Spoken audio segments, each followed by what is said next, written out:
Warum ingkang sunduling antariksa kunjuk ing ngarsa pepadanipun Gusti Pikulun Sang Hyang Adi Buddha Swang Tirapna para Buddha Bodhisatwa Mahasatwa lan dumateng Betara Betari Hyang leluhur.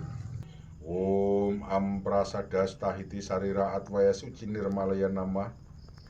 Om Wilaheng Awiknamastu Namo Sidam Luputa Sarik lan Sandi Luputa dendaning tawang-tawang jagat Dewa Batara Iwang jagat Pramudita Bawana langgeng.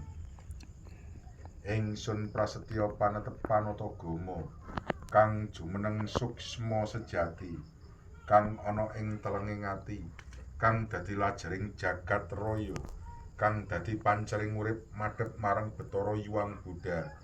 Budi paketine gesang ingsun pribadi yaiku sejatipun manungsa kang wujud kang sampurna. Jagat Dewa Batara Hyang jagat Pramudita Bawana langgeng. Kitah punapa kemawon ingkang wonten pasamuan mriki ingkang kasat netra tuwin ingkang boten kasat netra sumangga sami sesarengan manembah bekti dumateng Betara Hyang Buddha begawan ingkang maha suci ingkang sampun gayuh kasampuran agung ingkang tansah kapuja-puji dening para dewa tuwin manungsa. Om sembah sungkem hamba kunjuk ing ngarsa pepadanipun Sang Buddha Gautama Sakyamuni ingkang sampun nampi kasampurnan agung saking lumungturing sih paduka. Mugi paring berkah pepajaring karahayon dumateng Mbah Siswati sekuwarga. Ingsun ngayon dumateng guru, ingsun ngayon dumateng idam, ingsun ngayon dumateng Buddha, ingsun ngayon dumateng Dharma, ingsun ngayon dumateng Sangha, ingsun ngayon dumateng panayong Dharma. Om Wilaheng Awiknamastu Namo Sidam Luputa Sarik lan Sandi Luputa dendaning tawang-tawang jagat Dewa Batara Hyang jagat Pramudita Bawana langgeng.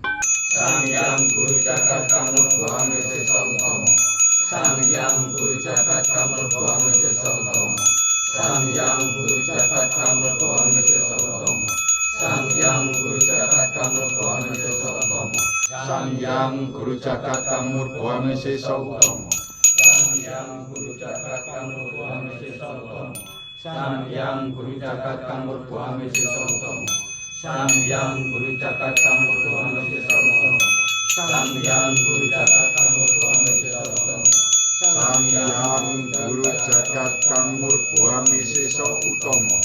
Mugi Mbah Siswati pinaringana kasugihan. Mangga sangi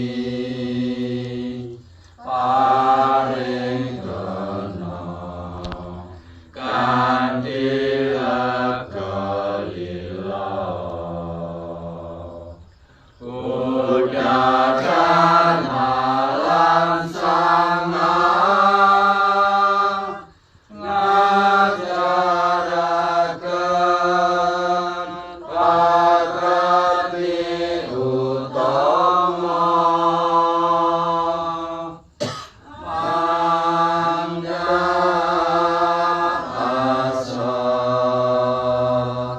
Krishna Ase